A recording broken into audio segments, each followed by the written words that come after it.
Eh, bueno, quiero primero que todo darle las gracias a todo el comité organizador del Congreso por haberme invitado, y a ustedes los admiro por la resistencia de ser sábado y casi la 1 de la tarde y esperar a que yo le dé esta última presentación. En primer lugar, cuando uno elige hablar de tomografía coronaria, uno dice, bueno, ¿cuál será el papel en el dolor torácico? Y por primera vez vemos en la revista Time Magazine el 2005, donde dice cómo parar un paro cardíaco antes de que suceda, y quizás mencionaban ellos en el artículo que $600 que costaría la tomografía coronaria podía salvarle la vida con un paciente teniendo dolor torácico. Y el año pasado en Rotterdam, en Holanda, en el Congreso Internacional de Imagenología Cardíaca, presentan el estudio de 54 momias, de 54-44 tenían enfermedad de arteria coronaria, pero la princesa Amos Marie Amon le encontraron 2 arterias coronarias casi a los 40 años, y esto sucedió 3.500 años antes de Cristo. Entonces no quita el mito de que la aterosclerosis es una enfermedad de la edad moderna y que es del hemisferio occidental. Entonces surgen algunas hipótesis. Bueno, si la princesa y las otras compañeras ¿qué comían? Y se sabía que vivían cerca del Nilo y decían, bueno, trigo, cebada, y cómo es posible que ya a los 40 años ella tenía las 2 coronarias obstruidas. Y surge la hipótesis que parece ser que en el nivel de la sociedad en que ella se encontraba también se alimentaba de carnes y alimentos obviamente con grasa, no solamente cereal, trigo o cebada.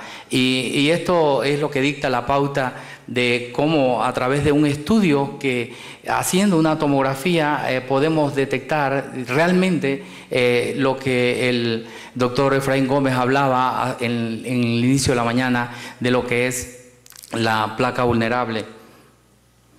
Y aquí ustedes lo ven en cómo progresa la enfermedad, y ustedes ven por qué razón esto evoluciona de un vaso normal, y ven aquí que el ultrasonido intracoronario puede detectar la enfermedad mínima, y la tomografía coronaria con el score de calcio también lo puede hacer. Estos son los 2 estudios que lo pueden hacer. Sin embargo, cuando nos movemos hacia la perfusión nuclear, ustedes vemos que ya vamos a enfermedad moderada, y ni hablar de la enfermedad severa para lo que es la coronografía. ¿Y qué importancia tiene esto?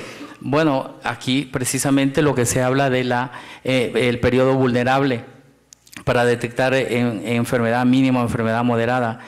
Y es por eso que los pacientes, cuando llegan al consultorio y llegan con un electro normal y nos dicen, doctor, ¿usted me garantiza que yo no voy a tener un infarto en los próximos años? O porque el electro mío es normal. Y aquí está la explicación para cuando se las hacen.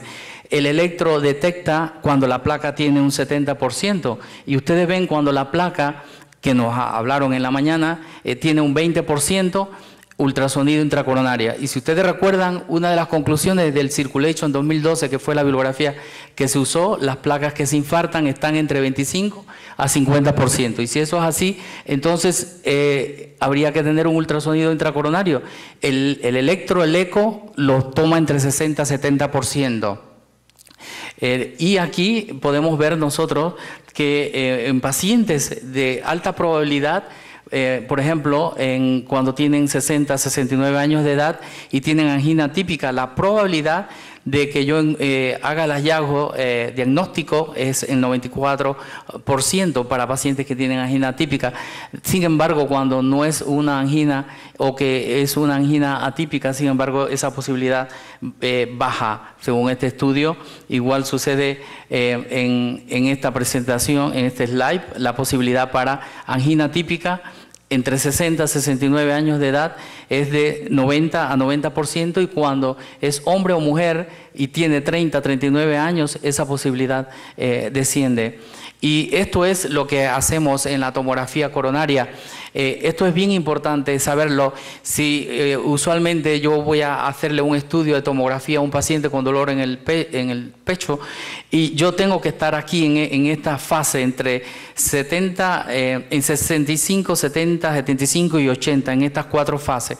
Pero si yo estoy interesado en ver la coronaria derecha, tengo que ponerme en esta fase que es 35 40. Y todos me preguntarán, ¿qué importancia tiene el diagrama esquemático que muestra las fases?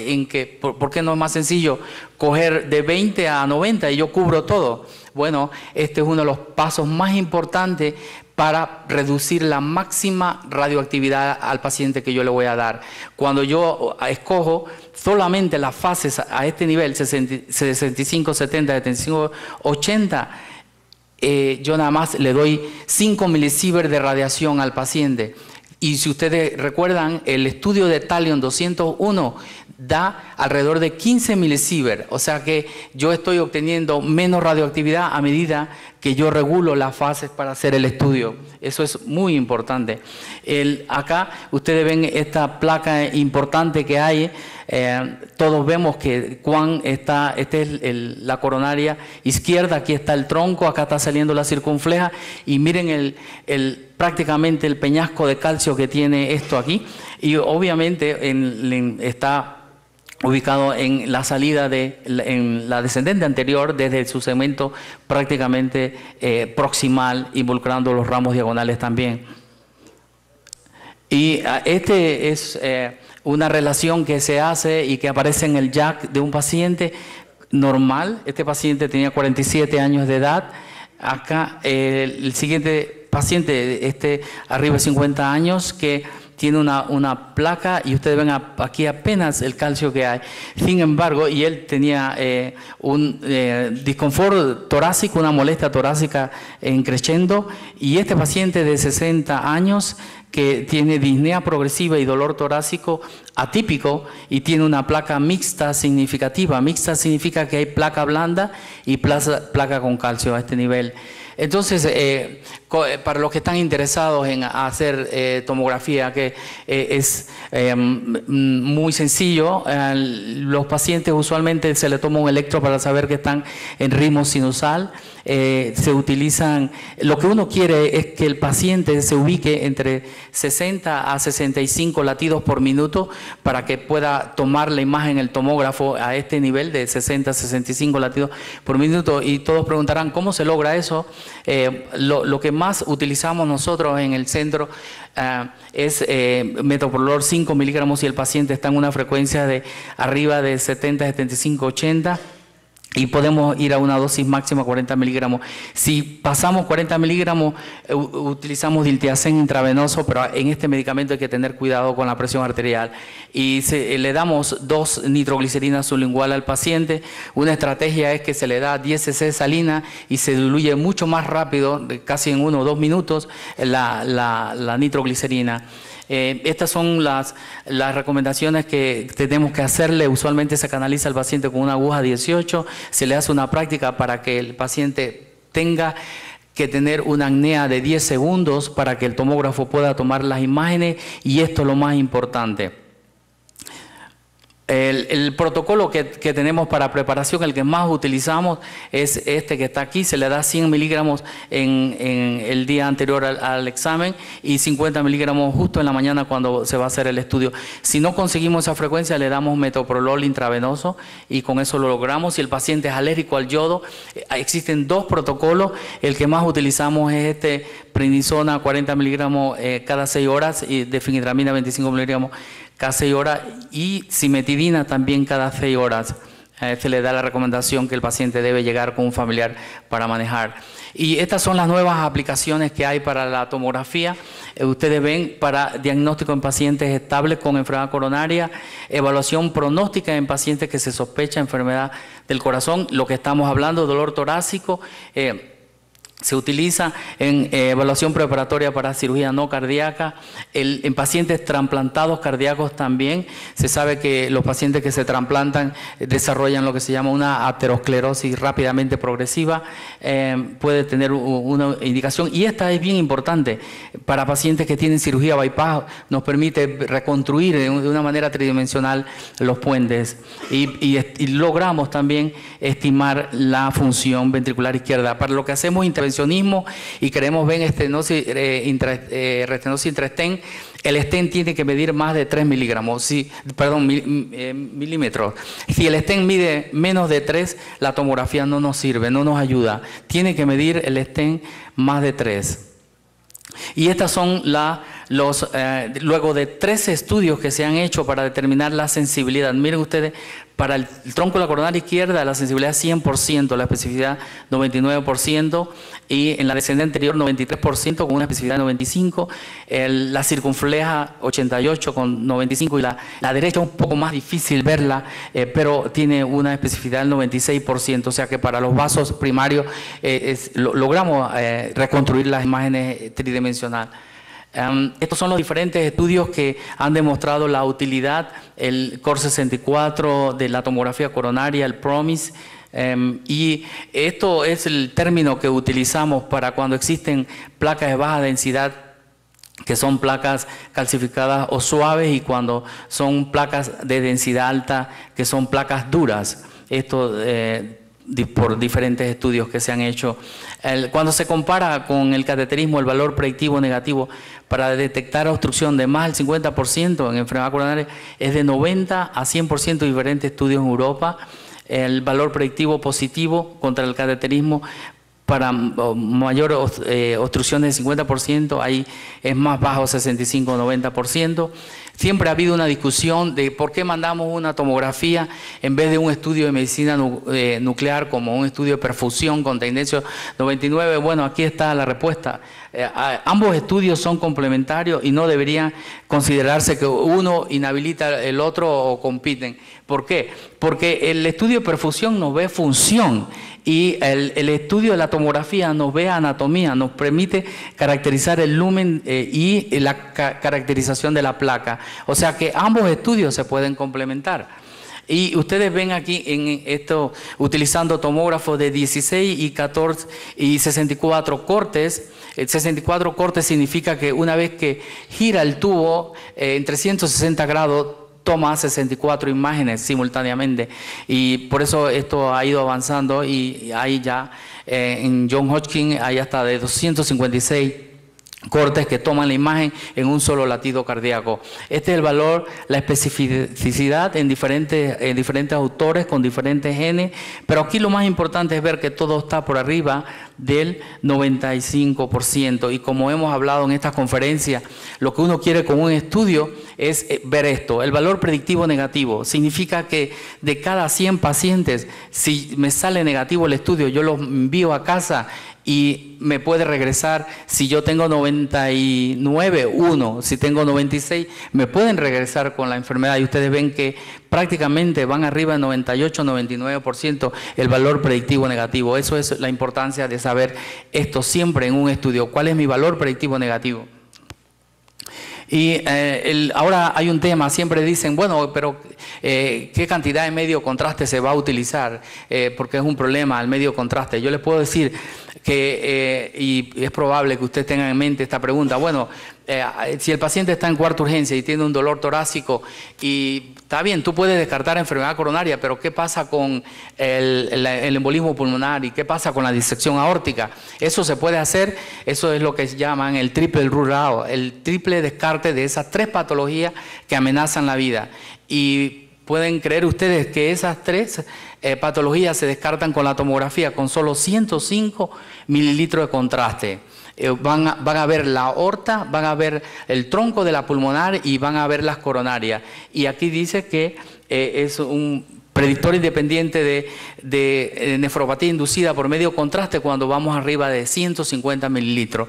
Y cuando queremos hacer eso, nada más tenemos que decirle al técnico que prepare el protocolo para descartar esas 3 patologías, que es totalmente diferente, es un protocolo de 4 cámaras, y el técnico tiene que saber que va a usar 105 mililitros. Esa información es importante desde el cuarto de urgencia, decirle que queremos descartar, ver aorta, ver el tronco de la pulmonar y ver las coronarias, porque tiene que aumentar la dosis del medio contraste. O sea, en un estudio de tomografía normal se usan 80 mililitros de medio contraste, aquí se sube a 25, total 105. Y esto es lo que yo le mencionaba, cuando se modula, se utiliza el tomógrafo 64 corte y se hace modulación, la diferencia que hay sin modulación de la corriente, 15 milisievert, y cuando se modula 9 milisievert.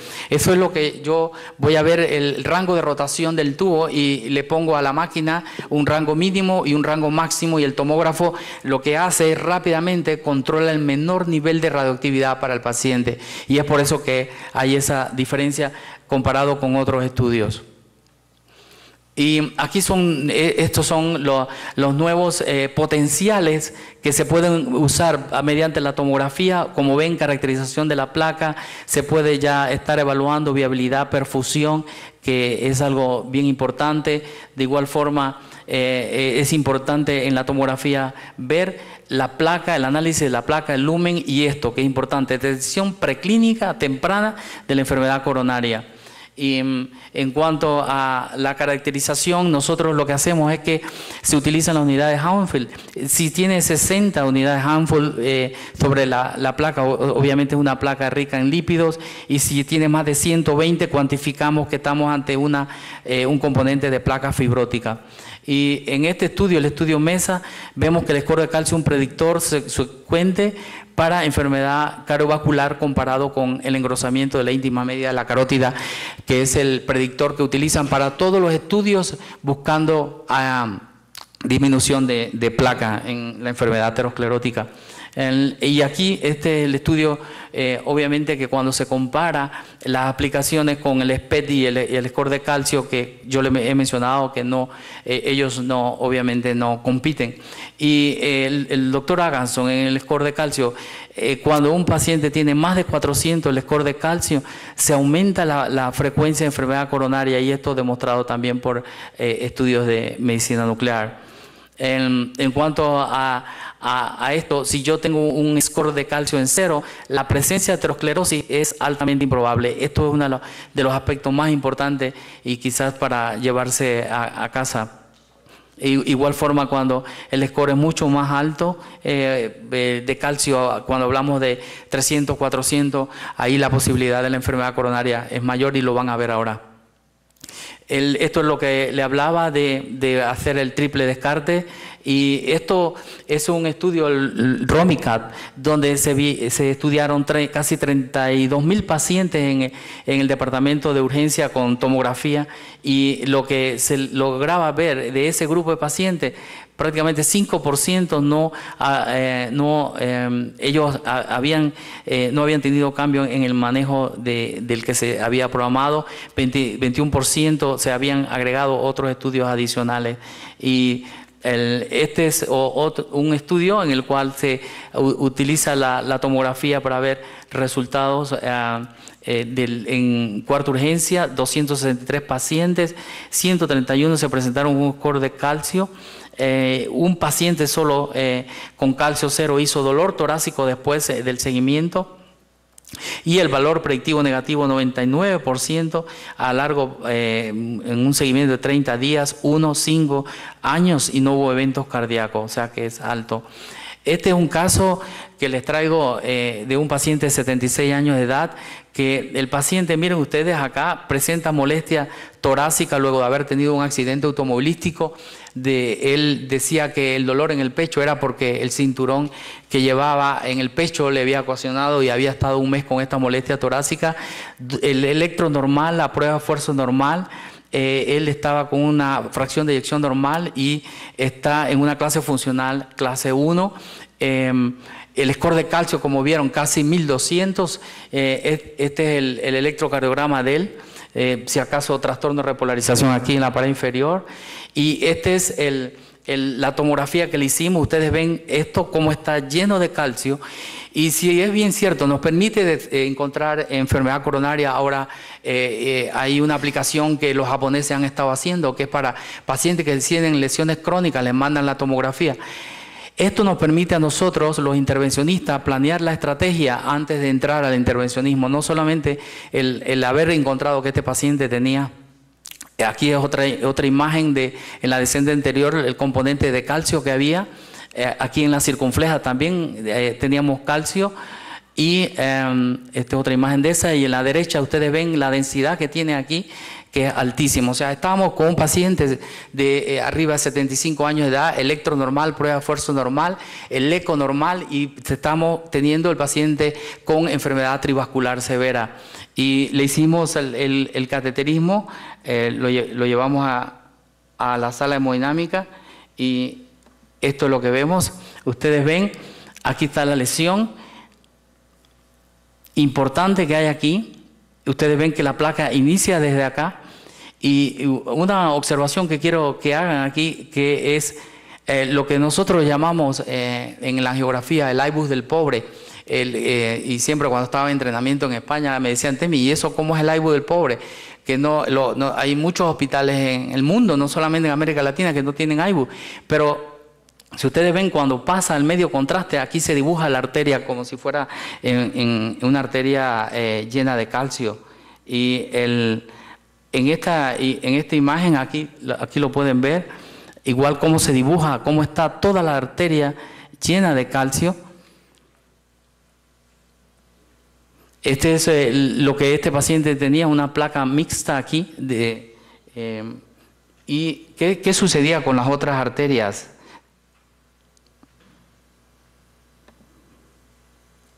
Ustedes ven lo que vimos en la tomografía, tenía lesión de la circunfleja acá. Aquí lo que se hizo fue que se hizo la angioplastía más el stent a la circunfleja.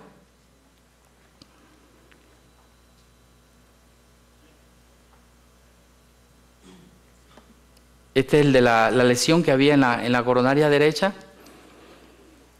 que habíamos visto también el calcio allí. Esta era la lesión severa y luego del stent. He traído este caso porque cualquiera puede decir, bueno, ¿por qué se hizo la revascularización? El paciente rechazaba la cirugía, no quiso ser operado. Pero la enseñanza de este caso es que, número uno, el paciente de 76 años de edad con el dolor torácico atípico, todos los estudios, electro, eco, prueba de esfuerzo negativo, y fue la tomografía que nos dio el caso. Esa es la primera enseñanza para llevarnos a casa. Y la segunda, podemos ver este caso así en la imagen que le mostré, donde habíamos puesto el stent en la DA. Fue el caso más difícil en lo que yo llevo haciendo intervencionismo. El stent no me permitió avanzar luego del segmento proximal de lo que ustedes veían de calcio, pero como conocíamos la tomografía, usamos balones no compliantes y pudimos poder tratar la lesión que estaba distalmente. Esa es la enseñanza. Y para ir finalizando ya, ustedes ven que de acuerdo al score de calcio en la curva, por ejemplo, ustedes ven cuando hay un score de calcio elevado, miren los eventos libres de enfermedad y cuando hay 3 vasos.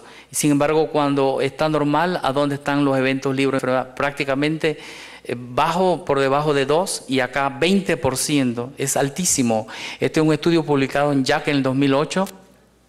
Esto es lo que yo le hablaba de las unidades Hanfield. Cuando tienen placa blanda, que es esta, 20 unidades Hanfield. Cuando es placa fibrosa está entre 50 a 80, cuando es 50 a 100, que es mixta como la que teníamos en la descendente anterior, y una placa calcificada que la ven acá más de 150, como vemos aquí. Acá igual de la descendente anterior. Y ya para terminar, de acuerdo al score de Framingham, miren ustedes, un paciente que tiene un riesgo del 20%, y cuando tiene un score de calcio, tiene un Framingham de 20, el score de calcio más de 600, casi 50% es la probabilidad de tener enfermedad coronaria. Esto es altísimo, obviamente, y cuando el paciente tiene una 0 de calcio, el riesgo relativo 1, pero cuando tiene más de 400, solamente 400, normal es menos de 100. O sea, uno quisiera tener 0 calcio, pero cuando tiene menos de 100 es tolerable. Algunos pueden decir, bueno, ¿y qué sucede cuando tiene más de 400? Miren ustedes, en placa aterosclerótica extensa hay altas probabilidades de más de una arteria ocluida. Ya uno rápidamente sabe esto. Y 25% el riesgo relativo, con solamente 400 scores de calcio. O sea, esto se puede hacer en 20 minutos del cuarto de urgencia al tomógrafo. Se estima el score de calcio. Si es un paciente que tiene 1000, 2000, 3000 de score de calcio, ese paciente con molestia típica o típica de dolor torácico tiene que ir a un cateterismo, como ustedes vieron este paciente. Y aquí solamente para demostrar esto, la doctora Renu Virmani, que es patóloga, ya demostró esta gráfica, que es la que más sabe de aterosclerosis en el corazón. Ustedes ven, nada más quiero que vean en el hombre, aquí aparece el score de calcio más de 400 y se comienza a formar de los 25 a 39 años. La doctora Renu Virmani lo demostró en Texas haciéndole autopsia a los jóvenes que fallecían por accidente automovilístico y encontró entre los 12 y 18 años placa de aterosclerosis, y aquí está demostrado en esto para el hombre arriba de 35 años y en la mujer arriba de 40 años. Y si ustedes ven, cuando la mujer tiene más de 70 años, ¿a dónde va el riesgo? 20%. Obviamente porque la mujer después de los 53 años pierde el efecto protector del estrógeno. Y esto es una gráfica donde evalúan pacientes, miren la N de los pacientes que llegan al cuarto de urgencia, y los que se manejan con la tomografía solo permanecen en el cuarto de urgencia 8.6 horas. Y los que se hace el abordaje convencional, casi prácticamente un día y medio. Y este fue un paciente que el doctor Fonseca conoce. Es un paciente que tenía una estenosis aórtica alrededor de 58 años de edad. Él rechazó cirugía. Él se buscó en el internet que él quería tener la opción de un reemplazo valvular aórtico percutáneo. Para ese tiempo, eso fue el 25 de septiembre de 2008, se le puso en el hospital donde el doctor Fonseca trabaja. Es uno de los pacientes más jóvenes en el mundo, con la válvula ya hoy lleva 4 años de una válvula core valve, y este paciente, él tiene ahora 62 años de edad. Él se le había hecho antes del implante de la válvula en angiografía de Occidente una angioplastía de la circunfleja, y él presenta en febrero dolor torácico de recién inicio. Entonces, ¿qué hacemos con el paciente? Tiene marcapaso permanente, dicen que la tomografía no funciona mucho cuando el paciente tiene marcapaso o cuando tiene el reemplazo valvular aórtico, y lo llevamos a la tomografía y vemos el stent que tiene en la circunfleja, el cual, visto en un corte axial, nos dimos cuenta que no tiene restenosis. Y queríamos ver la derecha, y aquí está la derecha muy linda, y aquí está la válvula también trabajando muy bien. Se resolvió el problema. Él sigue dando clase en la universidad. Y quiero terminar esta plática diciéndoles que la angiotomografía en la evaluación del dolor torácico para pacientes de riesgo intermedio está indicada. Es posible descartar patologías como el infarto, como hablamos, el embolismo pulmonar, la disección aórtica mediante un protocolo con poco medio contraste, y la tomografía coronaria se complementa con los estudios de medicina nuclear, no compite, y los pacientes posterior a cirugía de bypass se pueden beneficiar también. Muchas gracias por su atención. Doctor Temístocles, muchas gracias por su presentación. De pronto hacer énfasis en ese paciente de urgencias. La tomografía actualmente es uno de los métodos diagnósticos no invasivos que tenemos para rápidamente descartar esos cuadros de síndrome coronario agudo o de patologías potencialmente letales. Como usted ya lo mencionó, sale más barato inclusive hacerle un TAC a un paciente multicorte que llega con diagnóstico de dolor torácico de probabilidad intermedia. Si uno se pone a ver todas las troponinas que tiene que hacer, los electros, las antiagregantes plaquetarios que tiene que colocar, las heparinas, las enoxaparinas, todas estas cosas, todos esos medicamentos, las 48 horas que tiene que dejar en observación. Ya hay estudios que prueban que si un paciente llega con dolor torácico y uno está sospechando esta patología, simplemente hace un TAC multicorte. Si el TAC es normal, lo saca para la casa y se ahorra una buena cantidad de plata y pues probablemente este va a ser uno de los métodos que va a reemplazar todo este algoritmo que tenemos hasta el momento. Como usted decía, el otro paciente ideal para TAC multicorte coronario es el paciente complejo que ya tiene enfermedad coronaria conocida, que uno quiere tratar de mirar a ver qué es lo que más le está pasando y para planear una angioplastia complicada como una oclusión total o una angioplastia de puentes o todas estas cosas. La pregunta es, ese paciente ambulatorio que le llega a usted por dolor torácico a su consultorio, ¿qué paciente va qué paciente va mejor para multicorte o qué paciente va mejor para perfusión o ecoestrés? ¿Cómo usted divide esos pacientes? ¿Cómo los estudia? ¿O los estudia con las dos cosas? Y no, pues, ¿cuál es la respuesta a esto? Sí, es una pregunta muy buena. Como yo le puse en un par de diapositivas, ambos estudios se complementan hoy día. Lo cierto es que si es un paciente que llega caminando de 50 años, ya de antemano sabemos, si es masculino, lleva 2 factores de riesgo. El ser hombre, tener más de 40 años ya nos pone en 2 factores de riesgo. Si tiene estrés, es hipertenso, van 4 factores de riesgo y ustedes vieron el score de Framingham. Entonces, es un paciente que obviamente llega caminando, puede hacerse un estudio de prueba de esfuerzo convencional y proseguir, si deja duda la prueba de esfuerzo, a ir al estudio de perfusión miocárdica. Pero también está la opción de que si yo, por ejemplo, le mando una tomografía coronaria, puedo ver la función global del corazón, voy a ver el score de calcio y me ayuda en una reconstrucción tridimensional, como ustedes vieron, que yo vea toda la anatomía coronaria. O sea, esa sería la ventaja. Veo 3 cosas. Número 1, ¿de qué me ayuda el score de calcio? Si el paciente, 50 años, masculino, asintomático, caminando, con 4 factores de riesgo, el score de calcio me dice 1500, 2000, 3000, 4000, el paciente tiene que ir a un cateterismo como fue este que yo les presenté. Sin embargo, si el score de calcio es menos de 100, ustedes vieron la probabilidad de desarrollar enfermedad coronaria es baja. Sin embargo, yo pienso que para el que sigue por la otra vía, de que si lo lleva a un estudio de medicina nuclear, es de ayuda también, pero siempre le digo a los pacientes, esto es importante, y por eso la pregunta del doctor Fonseca es muy buena, porque ya no ha sucedido y a él le tiene que haber sucedido. Un paciente va a una prueba de esfuerzo con medicina nuclear, tecnesio 99, se la reportan normal. Un paciente que llega así caminando y resulta que hay una cosa que se llama isquemia balanceada, donde el paciente tiene las 3 lesiones, las 3 arterias ocluidas, coronaria derecha, descendente anterior, circunfleja, pero ha hecho circulación colateral, el estudio sale normal. Y siempre le digo a los médicos de medicina nuclear que si es un paciente como este que estamos hablando ahorita, debe por lo menos dejar la posibilidad de que escribirlo abajo en el informe, que una posibilidad de este paciente que tenga una circulación balanceada, una isquemia balanceada, y razón por la cual no va a demostrar isquemia reversible. Ya nos ha tocado hacerlo y después con un estudio de medicina nuclear normal, y terminamos entonces con el paciente en la sala hemodinámica con las 3 arterias ocluidas, porque resulta ser que era isquemia balanceada. O sea que no es así que uno manda el estudio de medicina nuclear y uno dice, bueno, hay un estudio que sale en el JAC que me dice que si yo tengo el estudio de perfusión miocárdica normal con tecnesio 99, mi posibilidad que me dé un infarto el siguiente año es 0.7%. Así lo dicen cuando los que están en medicina nuclear lo expresan.